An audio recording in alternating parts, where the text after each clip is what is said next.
C'est une chose d'avoir des convictions racistes, mais c'en est une autre d'essayer de racheter le monde en éliminant les Noirs. Cet homme raciste, cet escadron de voyous, a torturé et agressé sexuellement 2 hommes noirs qui ne se doutaient de rien.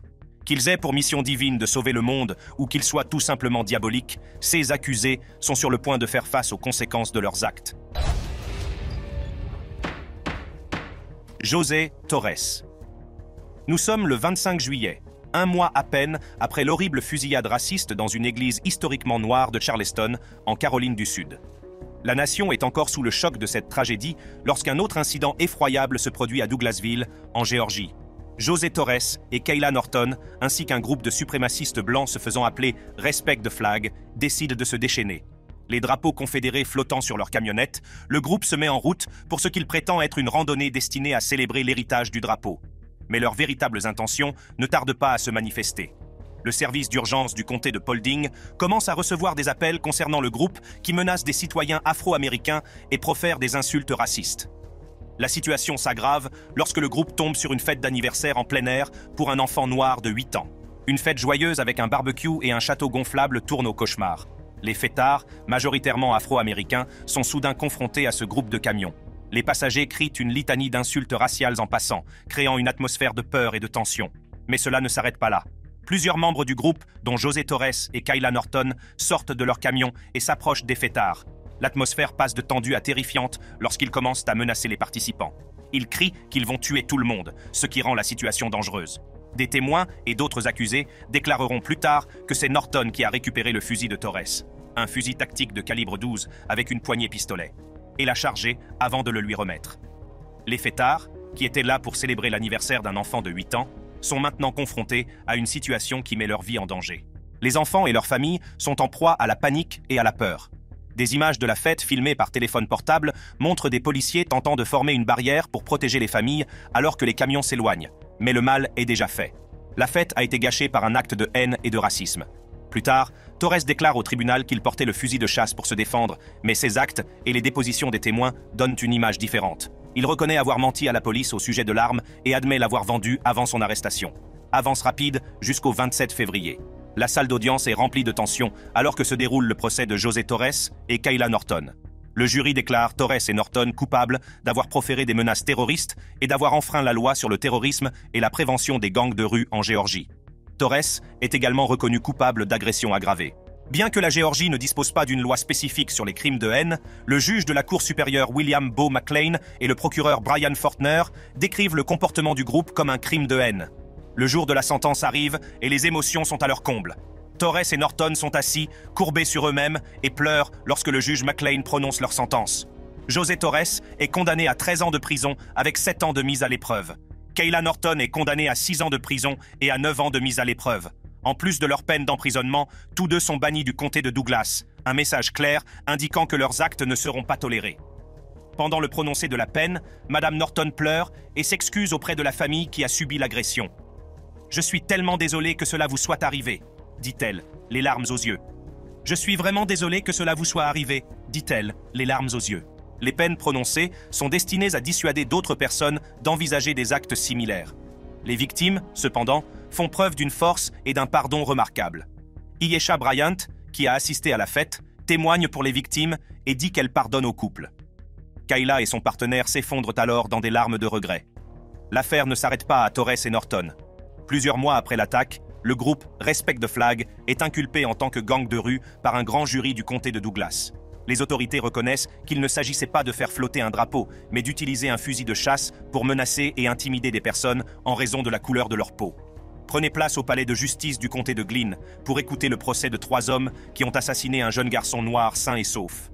Mais avant cela, racontons ce qui s'est passé ce jour-là. Travis McMichael, Gregory McMichael et Williams Roddy. Le 23 février 2002, le quartier paisible de Satilla Shores, à Brunswick, en Géorgie, a été le théâtre d'un crime tragique et raciste. Ahmaud Arbery, un noir de 25 ans, était parti faire un jogging de routine, ce qu'il faisait souvent pour rester en forme et s'aérer l'esprit. Il était loin de se douter que cette activité ordinaire le conduirait à une mort prématurée. Travis McMichael, 36 ans, et son père, Gregory McMichael, 66 ans, ont repéré Ahmaud qui passait devant leur maison en faisant du jogging. Armé d'un fusil de chasse et d'un revolver, 357 Magnum, ils ont sauté dans leur camionnette et se sont lancés à sa poursuite. Leur voisin, William Roddy Bryan, 52 ans, a vu l'agitation et a décidé de se joindre à la poursuite dans son propre véhicule, enregistrant tout l'incident sur son téléphone portable. Les McMichael ont affirmé qu'ils soupçonnaient Ahmaud d'être un cambrioleur, bien qu'il n'ait aucune preuve à l'appui de leurs soupçons. Ils ont coincé Ahmaud avec leur véhicule et, lors d'une confrontation filmée par Bryan, Travis McMichael a tiré 3 fois sur Ahmaud avec son fusil de chasse, le tuant sur le coup. McMichael et Bryan ont été arrêtés et inculpés de meurtre, mais ce n'est que plusieurs mois plus tard que l'ampleur de leurs actes a été révélée. Les enquêteurs ont révélé qu'Ahmaud n'était pas armé et qu'il n'avait commis aucun crime, ce qui a démenti les allégations de légitime défense des McMichael. Des images de vidéosurveillance ont révélé qu'Arberry avait été aperçu à plusieurs reprises sur un chantier de construction proche du lieu du crime avant d'être tué. L'accusation a soutenu qu'il avait été pris pour cible à tort. Travis McMichael a déclaré qu'il soupçonnait Arberry d'être impliqué dans des cambriolages locaux et qu'il avait l'intention de le retenir pour la police. La défense a tenté de dépeindre Arberry comme un criminel, citant l'intrusion, et a fait valoir que les accusés ont agi en légitime défense en vertu des lois sur l'arrestation par un citoyen et sur le droit de se tenir debout. L'ancien patron de Travis McMichael, Joe Mandala, a témoigné que Travis l'avait appelé le jour de la fusillade en invoquant la légitime défense. Mandala a d'abord soutenu la thèse de la légitime défense de Travis, mais a changé d'avis après la diffusion publique de la vidéo de la fusillade, déclarant que Travis l'avait induit en erreur. Après l'incident, une vidéo de la caméra corporelle de la police a démenti une affirmation de cette dernière. En février 22, un jury fédéral a reconnu Travis McMichael, Gregory McMichael et William Bryan coupables d'avoir violé les droits civils d'Ahmaud, concluant qu'ils l'avaient ciblé en raison de sa race. Le jury les a également reconnus coupables de tentative d'enlèvement et les McMichael ont été reconnus coupables d'utilisation d'armes à feu lors de la commission d'un crime violent. La phase de détermination de la peine a apporté d'autres révélations. Les procureurs ont présenté des preuves d'environ 2 douzaines de messages textuels et de messages sur les réseaux sociaux dans lesquels Travis McMichael et Bryan utilisaient des insultes racistes et faisaient des commentaires désobligeants sur les Noirs. La mère d'Ahmaud, Wanda Cooper Jones, a été un pilier de force tout au long de cette épreuve. Son témoignage émouvant lors de l'audience de détermination de la peine en a fait pleurer plus d'un. Elle a parlé de la douleur quotidienne qu'elle endure, sachant que la vie de son fils a été brutalement interrompue. « C'est tellement injuste, tellement injuste, tellement injuste qu'il ait été tué alors qu'il n'avait même pas commis de crime », a-t-elle déclaré, la voix brisée. Greg McMichael s'est adressé à la famille Arberry, tentant d'exprimer des remords. « Je suis sûr que mes paroles ne signifient pas grand-chose pour vous, mais je tiens à vous assurer que je n'ai jamais voulu que cela se produise », a-t-il déclaré. Toutefois, ces excuses n'ont guère apaisé la douleur de la famille d'Ahmaud, qui a vu dans ces actes une manifestation évidente de haine raciale. Le père d'Ahmaud, Marcus Arberry Sr., a condamné sans équivoque. Il a regardé directement Travis McMichael et lui a dit « Vous l'avez tué parce que c'était un noir et que vous détestez les noirs. Vous ne méritez aucune pitié. » La décision de la juge Lisa Godbey Wood de condamner les McMichael à la prison à vie et Bryan à 35 ans de prison a été accueillie avec soulagement. Les propos qu'elle a tenus lors de la condamnation ont souligné la gravité du crime. Un jeune homme est mort. Ahmaud Arbery aura toujours 25 ans. Et ce qui s'est passé, un jury l'a constaté, c'est passé parce qu'il est noir, a-t-elle déclaré. Alors que cela convenait à ces hommes racistes, un autre homme est sur le point de faire face à la loi pour ses croyances extrémistes qui l'ont poussé à se lancer dans une folie meurtrière. Jeremy Christian. Jeremy Christian était connu des forces de l'ordre et de la communauté pour ses accès d'agressivité et ses convictions extrémistes. La descente de Christian dans l'extrémisme s'est accentuée au cours des années précédant l'attentat. Il participait fréquemment à des rassemblements et à des manifestations, où il affichait ouvertement son idéologie suprématiste blanche. Quelques jours avant l'incident, Christian a été vu lors d'un rassemblement pour la liberté d'expression à Portland, faisant le salut nazi et criant des insultes raciales. Ses comptes sur les réseaux sociaux étaient remplis de messages glorifiant la violence et encourageant la haine à l'encontre de divers groupes minoritaires. En ce jour fatidique de mai, Christian est monté à bord d'un train léger Portland Max. L'atmosphère dans le train s'est rapidement tendue lorsqu'il a commencé à proférer des insultes racistes et anti-musulmanes à l'encontre de 2 jeunes femmes dont l'une portait un hijab. Christian a proféré des insultes à l'encontre de Destinée et de Walia, les exhortant à retourner en Arabie Saoudite, à quitter son pays et à dire qu'elle n'était rien et qu'elle devrait se suicider. Pour couronner le tout, il s'est déclaré nazi et a salué Hitler. Sa tirade haineuse a attiré l'attention des autres passagers qui ont été horrifiés par ses propos. 3 hommes courageux, Ricky Best, Taliesin Namkai Mech et Mika Fletcher, ont décidé d'intervenir. Ils ont tenu tête à Christian, tentant de désamorcer la situation et de protéger la femme de son agression verbale. Cependant, la rage de Christian n'a fait que s'intensifier. Dans une tournure choquante et brutale, il a sorti un couteau et a attaqué les 3 hommes. L'attaque a été rapide et violente. Ricky Best, 53 ans, vétéran de l'armée et père de 4 enfants, et Taliesin Namkai Mech, 23 ans, récemment diplômé de l'université, ont tous deux été mortellement poignardés. Micah Fletcher, un étudiant de 21 ans, a été grièvement blessé mais a survécu à l'attaque. Le wagon a été plongé dans le chaos, les passagers étant en état de choc et incrédules face à la scène horrible qui venait de se dérouler. Le chaos et l'horreur ont régné immédiatement après l'attaque du train léger Max de Portland. Les passagers se sont précipités pour aider les victimes, tandis que d'autres ont appelé les services d'urgence. Le train s'est brusquement arrêté et les premiers intervenants sont rapidement arrivés sur les lieux. Malgré leurs efforts, Ricky Best et Taliesin Namkai Mech ont succombé à leurs blessures, laissant la communauté en deuil. Micah Fletcher, bien que gravement blessé, a été transporté d'urgence à l'hôpital, où il a subi une intervention chirurgicale d'urgence. Sa survie est une petite lueur d'espoir au milieu de la tragédie. La nouvelle de l'attentat s'est rapidement répandue et la réaction du public a été rapide et massive. Des veillées ont été organisées dans tout Portland, et des milliers de personnes se sont rassemblées pour rendre hommage à la bravoure des victimes et pour manifester leur solidarité contre la haine. Le train s'est arrêté et Christian a pris la fuite. Les passagers l'ont rapidement poursuivi jusqu'à l'arrivée de la police qui l'a arrêté. Le procès de Jeremy Christian était très attendu et chargé d'émotions. La salle d'audience était bondée de familles des victimes, de survivants et de membres de la communauté qui avaient été profondément affectés par l'attentat. L'accusation a présenté un dossier convaincant, détaillant minutieusement les actions de Christian le jour de l'attaque et son passé de comportement extrémiste. Des images de surveillance du train ont été diffusées au tribunal, montrant l'attaque brutale dans ses moindres détails. Des témoins, dont des passagers qui se trouvaient dans le train ce jour-là, ont témoigné de la terreur qu'ils ont ressentie lorsque Christian a déchaîné sa rage. Micah Fletcher, le seul survivant de l'attaque, est venu à la barre pour raconter son expérience éprouvante. Son témoignage a été puissant et émouvant, décrivant la peur et la douleur qu'il a ressentie lorsque le couteau de Christian lui a tranché le cou. Le jury a délibéré pendant moins de 12 heures et a déclaré Christian coupable de tous les chefs d'accusation. Malgré ce jugement, Christian ne s'est pas excusé, ne montrant aucun remords aux victimes survivantes et leur lançant même des insultes. Ce n'était pas la première fois que Christian se comportait de la sorte au tribunal. Il s'est interrompu plus d'une fois lors des audiences du tribunal depuis son arrestation en 2017.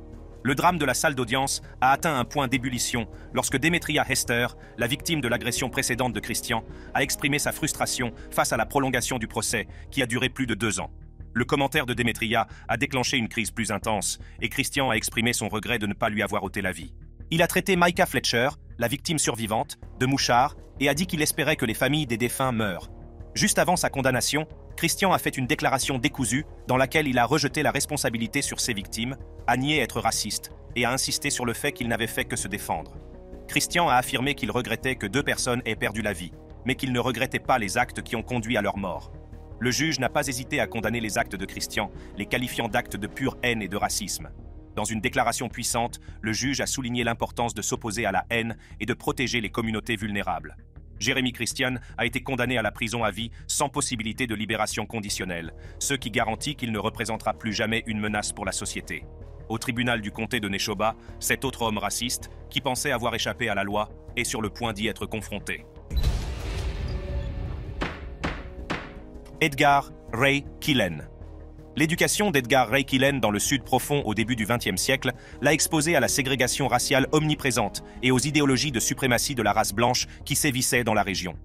La vie professionnelle de Killen était un mélange de travail d'ouvrier et de leadership religieux. Il dirigeait une scierie, une activité courante dans les régions rurales du Sud qui lui procurait un revenu régulier. En plus de son travail à la scierie, Killen est pasteur baptiste à temps partiel. Son rôle de prédicateur lui confère une position d'influence au sein de sa communauté, un rôle qu'il exploitera plus tard à des fins plus sinistres. Mais l'engagement de Killen dans sa communauté s'étendait au-delà de son travail et de son ministère.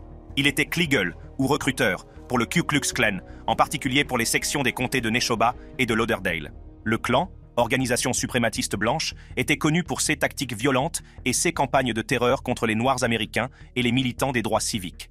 En tant que Kleagle, Killen recrutait de nouveaux membres et organisait les activités locales du clan. La croyance profonde de Killen en la suprématie blanche et son rôle actif au sein du clan ont préparé le terrain pour son implication dans l'un des crimes les plus tristement célèbres de l'ère des droits civiques. L'été 1964, connu sous le nom d'été de la liberté, a marqué un tournant dans le mouvement des droits civiques. Des militants venus de tout le pays se sont rendus dans le Mississippi pour inscrire les Noirs sur les listes électorales et remettre en cause le système de ségrégation raciale. Parmi ces personnes courageuses se trouvait James Chaney, un noir de 21 ans originaire de Meridian, dans le Mississippi, ainsi qu'Andrew Goodman, 20 ans, et Michael Schwerner, 24 ans, tous deux juifs de New York. Le 21 juin 1964, Chaney, Goodman et Schwerner enquêtaient sur l'incendie d'une église noire à Philadelphie, dans le Mississippi, lorsque le shérif adjoint du comté de Neshoba, Cecil Price, les a arrêtés. Après avoir été détenus pendant plusieurs heures, ils ont été relâchés tard dans la nuit, pour tomber dans une embuscade tendue par une foule de membres du Ku Klux Klan. Cette foule avait été rassemblée et dirigée par nul autre qu'Edgar Ray Killen. Killen, profitant de son influence en tant que recruteur du clan et prédicateur local, a orchestré l'ensemble de l'opération. Il s'est coordonné avec Price et d'autres membres du clan pour s'assurer que les 3 militants seraient interceptés après leur libération. La foule, armée et prête à intervenir, a poursuivi Chaney, Goodman et Schwerner et a fini par les capturer et les assassiner brutalement. Leurs corps ont été enterrés dans une digue en terre. L'État du Mississippi n'a guère manifesté d'intérêt pour la poursuite des auteurs. Cependant, le gouvernement fédéral, sous la direction du procureur général Robert F. Kennedy et du FBI, a lancé une enquête vigoureuse. L'affaire, connue sous le nom de Mississippi Burning, a attiré l'attention du pays et mis en lumière la résistance violente aux droits civiques dans le Sud. Le rôle de Killen, en tant que cerveau des meurtres, a été confirmé par Samuel Bowers, le grand sorcier des chevaliers blancs locaux du Ku Klux Klan. Bowers a reconnu que Killen était le principal instigateur, responsable de la planification et de l'exécution du complot meurtrier.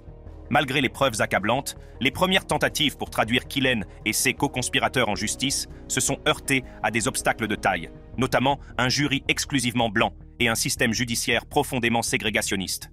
Pendant des décennies, la justice a semblé insaisissable. Cependant, les efforts incessants des journalistes, des militants et d'une nouvelle génération de défenseurs des droits civiques ont ravivé la quête de responsabilité. C'est le cas de Jerry Mitchell, journaliste d'investigation au Clarion Ledger de Jackson, dans le Mississippi. Les recherches approfondies et les reportages de Mitchell ont permis de relancer l'attention sur l'affaire en découvrant de nouvelles preuves et de nouveaux témoins. Au début du mois de janvier 2004, un groupe multiracial de citoyens du comté de Neshoba a formé la coalition de Philadelphie qui se consacre à la recherche de la justice pour les meurtres perpétrés en 1964. Leurs efforts persistants ont abouti à un appel à la justice le jour du 40e anniversaire des meurtres, auquel ont participé plus de 1500 personnes, dont des personnalités comme le gouverneur du Mississippi, Haley Barbour, et les membres du Congrès, John Lewis et Benny Thompson. La pression monte et, le 6 janvier 2005, un grand jury local inculpe Edgar Ray Killen pour les meurtres. Killen, alors âgé de 80 ans, est arrêté et inculpé de 3 chefs d'accusation pour meurtre. Son procès était initialement prévu pour le 18 avril 2005, mais il a été reporté après qu'il se soit cassé les 2 jambes en coupant du bois. Le procès s'est finalement ouvert le 13 juin 2005, Killen y assistant en fauteuil roulant. Le 21 juin 2005, soit exactement 41 ans après le crime, Killen a été reconnu coupable d'homicide involontaire. Le jury, composé de 9 jurés blancs et de 3 jurés noirs, a rejeté les accusations de meurtre, mais a tenu Killen pour responsable du recrutement de la foule qui a perpétré les meurtres. Le juge Marcus Gordon a condamné Killen à une peine maximale de 60 ans de prison, 20 ans pour chaque chef d'accusation d'homicide involontaire à purger consécutivement. Killen aurait pu bénéficier d'une libération conditionnelle au bout de 20 ans, mais son âge fait qu'il est peu probable qu'il retrouve un jour la liberté. Dans son discours de condamnation, le juge Gordon a souligné la valeur de chaque vie perdue et l'importance d'imposer la peine maximale, quel que soit l'âge de Killen. L'accusation, menée par le procureur général du Mississippi, Jim Hood, et le procureur du comté de Neshoba, Mark Duncan, avait réussi à rendre justice aux familles de Chaney, Goodman et Schwerner. Tout au long de son procès et de sa condamnation, Killen est resté impassible, ne montrant que peu d'émotion ou de réaction.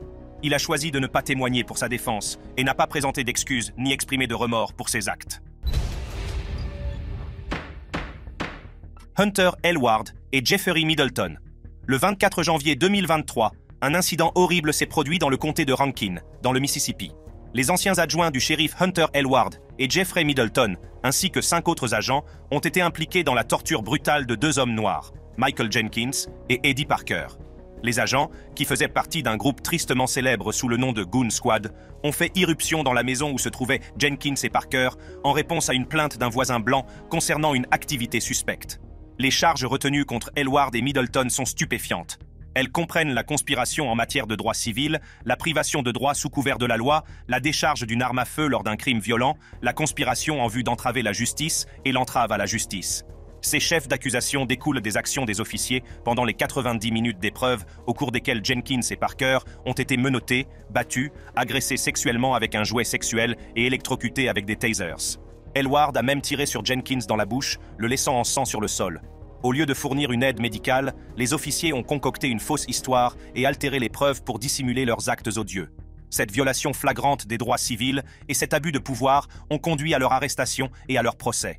Le ministère de la Justice, en collaboration avec le FBI, a ouvert une enquête sur l'incident qui a abouti au plaidoyer de culpabilité des agents et à leur condamnation ultérieure. La salle d'audience était tendue le mardi 20 mars 24, lorsque les anciens agents du shérif du comté de Rankin, Hunter Elward et Jeffrey Middleton, ont été condamnés. L'atmosphère était chargée d'émotions alors que les victimes, Michael Jenkins et Eddie Parker, se préparaient à affronter les hommes qui leur avaient infligé une douleur inimaginable. Hunter Elward, qui a plaidé coupable du chef d'accusation le plus grave, à savoir la décharge d'une arme à feu lors d'un acte de violence, a été condamné à 241 mois, soit environ 20 ans, de prison. Lors de l'audience de détermination de la peine, Elward a exprimé des remords, déclarant « Je me déteste pour cela, j'accepte ma responsabilité ». Ces paroles n'ont cependant pas suffi à soulager la douleur de ses victimes. Jeffrey Middleton a été condamné à une peine de 17 ans et demi, soit 210 mois, pour son rôle dans l'incident. Le ministère de la Justice a confirmé ces condamnations et les 4 autres agents impliqués seront jugés dans le courant de la semaine. Michael Jenkins, à qui Elward a tiré dans la bouche lors de l'incident, s'est courageusement adressé à la cour. Après qu'Elward se soit levé et se soit excusé, Jenkins a déclaré « Je suis content qu'il m'ait regardé. Je suis content qu'il m'ait vu. » Eddie Parker, la deuxième victime, a également pris la parole. Il a dit à Elward qu'il lui pardonnait ses actes, mais a souligné qu'Elward devait toujours être puni. Cliquez sur l'une des cartes de votre écran pour voir d'autres vidéos de ce type.